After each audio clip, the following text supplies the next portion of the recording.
இந்தியாவின் மிகப்பெரிய பணக்காரரான முகேஷ் அம்பானி உலகின் மிக ஆடம்பரமான வீடுகளில் ஒன்றான ஆன்டிலியாவில் வசிக்கிறார்.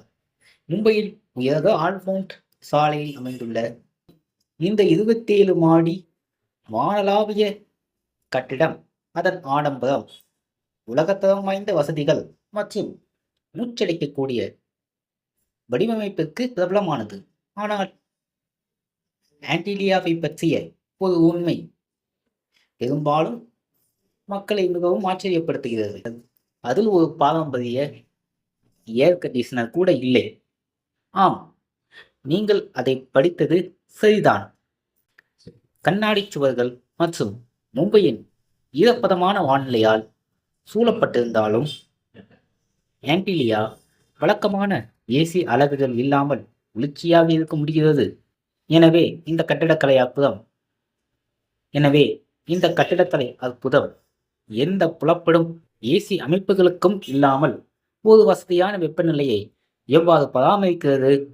ரகசியம் ஒரு அதிநவீன மைய குளிரூட்டும் அமைப்பில் உள்ளது. மக்களுக்காக வடிவமைக்கப்பட்ட வழக்கமான ஏசிகளைப் போல் இல்லாமல் இந்த அமைப்பு உட்புறங்களின் தேவைகளின் அடிப்படையில் அளவீடு செய்யப்படுகிறது. பளிங்குச் சுவர்கள், புதிய பூக்கள், விலையுயர்ந்த கலை மற்றும் ஆடம்பர தளபாடங்கள். இந்த அமைப்பு தனிப்பயனாக்கப்பட்ட காலநிலை பயன்பாட்டை வழங்குவதற்கு பதிலாக உள்ளே உள்ள அனைத்தையும் பாதுகாக்க உகந்த வெப்பநிலையை பராமரிக்கிறது. சுவாரஸ்யமாக, அம்பானி குடும்பத்தினர் வீட்டின் மிக மேல் தளங்களில் வசிக்கிறார்கள். சரியாக சொன்னால் 27வது மாடி. சிலர் இது அந்தஸ்துக்காக என்று கருதினாலும் உண்மையான காரணம் மிகவும் நடைமுறைக்குரியது. அவர்களுக்கு அதிகபட்ச இயற்கை ஒளி, புதிய கடல் காற்று மற்றும் அரபிக்கடலின் அதிர்ச்சியூட்டும் காட்சி கிடைக்கிறது. உயரத்தில் வாழ்வது கீழே உள்ள நகரத்தின் சத்தம் மற்றும் மாசுபாட்டை தவிர்க்க உதவுகிறது.